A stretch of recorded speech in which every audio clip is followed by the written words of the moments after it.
from the beach in Galveston. We're going to do Monday Night Ham Radio. We're going to talk about antennas. It's antenna night, November 2nd, Monday Night Ham Radio.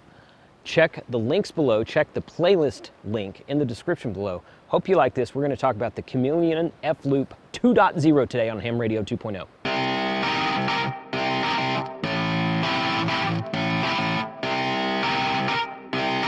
Shut up and sit down. Okay, special thanks to the folks out at Chameleon Antenna for letting me review this mag loop HF antenna named the HF Portable Loop Antenna CHA F-Loop 2.0. So I don't know if they call it the CHA F-Loop or just the F-Loop or the 2.0. I'm going to refer to it as the antenna. Yeah, that's what I'm going to do. So, apparently there's about 3 different configurations you can do with this thing. Okay, you can do it as a single loop antenna. You can do it as a double loop antenna, or you can do it as a booster antenna. So it comes with several different pieces to set it up in different ways. The booster kit includes a 48-inch diameter, 146-inch long shorted coaxial cable loop and an 8-inch rigid coupling loop, which is this right here. This guy right here. So they sent me enough of the antenna to build it into a booster kit. So let's go through the parts real quick, and then I'll put it together and show the finished product. Okay, obviously this is the tuning unit. This guy has SO239 connectors on both sides. It has an A and a B switch at the top, and it has the tuning knob in the middle. So apparently the A portion goes from a certain range to a certain range, and the B portion goes from another range to another range. This one right here, on the front of it, it says 5.3 megahertz to 7.299 megahertz for the A side, and on the B side it says 7.3 to 29.7 megahertz. In the manual it says something different, but it totally depends on which antenna configuration you're building. So again, it can be built in 3 different ways that I've seen so far. Okay, so this is the flexible radiator loop is right. All this stuff here, right here. This is the flexible radiator loop right here. No, it's not. This is the flexible, yeah, this is the 102-inch PL259 to PL259 shorted flexible radiator loop right there. It goes from one side to the other side and has, yep, that there on the bottom. So this is the flexible radiator loop. It looks very similar to LMR 400 coax. Let's see if it's marked. Coaxial, low loss coaxial cable. Okay, this is ABR Industries coax, so it's obviously incredibly good coax. Okay, yeah, it is their 400 foil, what they call the ABR 400, I think it is. So it's LMR 400 equivalent. So there's that. This is the coupling loop is the normal standard coupling loop is right here. This is a 6.5-inch diameter rigid aluminum loop, which is attached to the end of the telescoping mast, which is right here, and used in conjunction with the F-Loop 2.0 standard configuration. The larger 8-inch loop, 8-inch diameter rigid aluminum loop, is used in conjunction with the booster flexible loop of the F-Loop 2.0 total antenna configuration. That's this. So there's 2 different configurations there that you can get and build in different ways. This is another flexible radiator loop extension. It comes with 2 of them. This guy right here, this one right here that I set down. There's another one. Flexible radiator loop consists of 102-inch length shorted coax with UHF plugs is what I'm trying to say. UHF plugs at both ends. And this is added so you can operate on the 80 meter band. So you add the second one to add the ability to operate on the 80 meter band. Telescoping mast. This goes between the top and the bottom of the loop. It's got a tripod connector at the top here, okay, with a thumb screw on the bottom to screw the tripod connector into that. Comes with a somewhat of a tripod mount right there, and it is adjustable in this direction. So we'll put that together. That goes in the center between the bottom of the loop and the top of the rigid loop on the top. In fact, that screws in there. Yes, this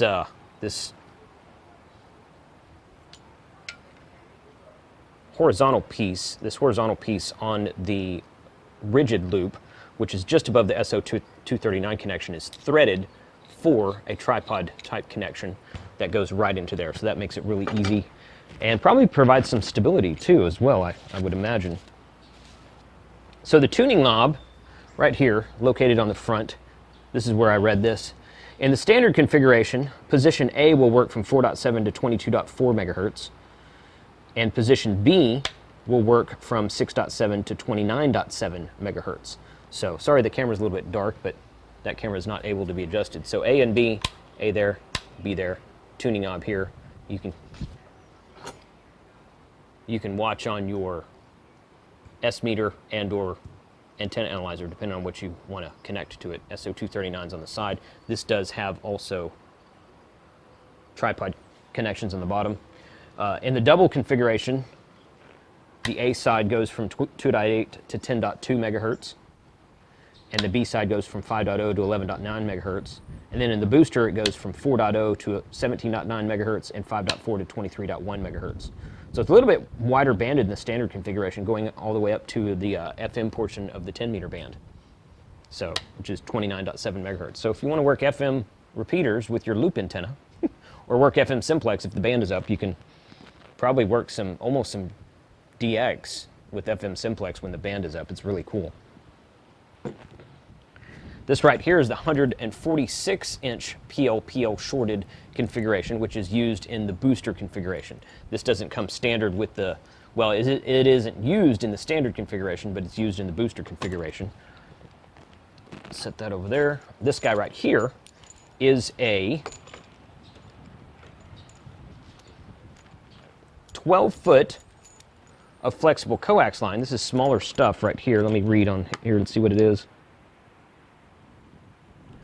Direct burial cable, ABR 2158C, RG58CU. So it's RG58CU standard size, I should say. 12-foot RG58 coaxial cable with RF isolator. This right here, it's got an RF choke in the middle of it, used to connect the F-Loop 2.0 antenna to your radio. So it comes with its own choke. So that's really cool. You don't have to worry about getting extra pieces of it. And perhaps the coolest part of it, because I'm kind of a geek this way, is this really cool bag that it comes with. This thing is awesome. This is like I don't know what the brand on this thing is, but it's like a Yukon. I've got a bag like this that's a Yukon Outfitters brand. Maxpedition makes them. There's several different brands out there. Sort of like 511, maybe, kinda. It's not really marked with a brand, so I wonder if they have these custom made from somewhere. But regardless, this is a really nice bag that holds all your stuff, and it's way too big for just the antenna. You could put a lot of other stuff in here besides just the antenna. It's got, in the back here, it's got this unzip pouch, and you can pull out backpack straps to strap it to your back and hike up a mountain with it. And you could, like I said, you could put a lot more in here than just this antenna stuff. With this guy here, all this coax can go in here. You could put your radio in here. You could put an analyzer. You could put some extra coax. You could put, heck, you can put whatever you want to in here. This is a really nice, large, tactical type bag to use with this antenna. So we're going to put it together and see what it looks like when it's set up. This is it set up right here. I think I got all that in there. Yeah, it looks good. I just had to put it on a regular tripod. This is the coax that would run to the radio. We're not going to do the radio today because we're on time constraint because of Monday Night Ham Radio. So this is a coordinated effort between myself and several other channels to do antenna videos, Monday Night Ham Radio. So this will be, essentially, it's not really an unboxing, but sort of an unboxing, setup, explanation of the antenna, and then I'll do another video later on actually operating the antenna. You can see right here, this kind of curves this way towards the camera, and I got my angle a little bit better. And it kind of so the coax was twisted because it just came out of the box. So my suggestion is if you purchase this and plan to use it, roll the coax out and let it roll out and let it sit overnight. Perhaps if you're in a warm environment, lay it out in the sun. It kind of makes it a little bit more flexible. Don't leave it out there too long, of course. But I mean, it would probably work this way. The direction of the loop is this way and this way. It's bi-directional, according to the instructions I read. So it would probably work that way, but the fact that it's a little bit curved in kind of this direction, it's not a straight shot like this, it makes me want to let it lay out, let it kind of get its form before I actually go to use it. So that's another reason I'm not going to use it today. This guy right here, I could add to it. It comes with a barrel, with an SO239 barrel connector. So I could add the barrel connector to the end of this flexible coax and this flexible coax and make a second loop around. And then it would, and then one end of this coax would plug into the matching unit at the bottom, and the end of this coax would plug into the matching unit in the bottom, and then this coax and this coax put together would connect via the included SO239 barrel connector, and that's how you form your double loop. Your double loop is what I'm trying to say. That's how you would form your double loop, and the instructions for setting that up are in the paperwork that comes with the antenna also. Probably good for, I believe it said, I read through it really quickly about the double loop, the booster loop, the double loop. It increases your receive capability. So in a low noise environment, it might be beneficial. But the cool thing is that it has options. You've got standard, you've got double, and you've got the booster loop. The antenna itself is not waterproof. It's important to stress that. It's not made to be set up and left out in the rain. It's not made to be used in a permanent installation environment. It is made to be portable, hence the backpack that it comes with. And the coax is probably fine. This matching unit, they say, would not withstand like a rainstorm or, you know, getting wet or something like that. So it is specifically built for portable use, to set up, use, and take down, and for backpacking, because it's all together. I didn't have time to put it all together and weigh it all in the backpack, but if it weighed more than about 2 pounds, I'd be surprised. This matching unit is probably going to be the heaviest piece, and it doesn't come with a tripod. So you've got multiple options of tripods on Amazon. You can get a short little squatty tripod. You can get the Manfrotto tripod that I had on my IC705. You can get a big, tall tripod like this if you want. They generally say to make the loop about 1 to 2 loop wavelengths above the ground. So depending on where you are, you might want something a little bit taller that makes it, you know, this much of the loop. It should be that high above the ground, 1 to 2. You can move it up here if you want to, that kind of thing. So depending on what your tuning capabilities are. So once again, special thanks to the guys at Chameleon Antenna for allowing me to review this, for sending me the extra booster pack.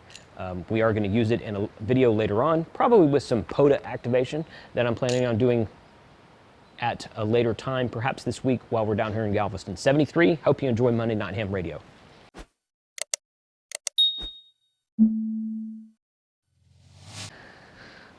A 2.0 loop on Ham Radio 2.0. That's fitting, is what that is. That is pretty cool. I kind of just realized that. I should pay attention more.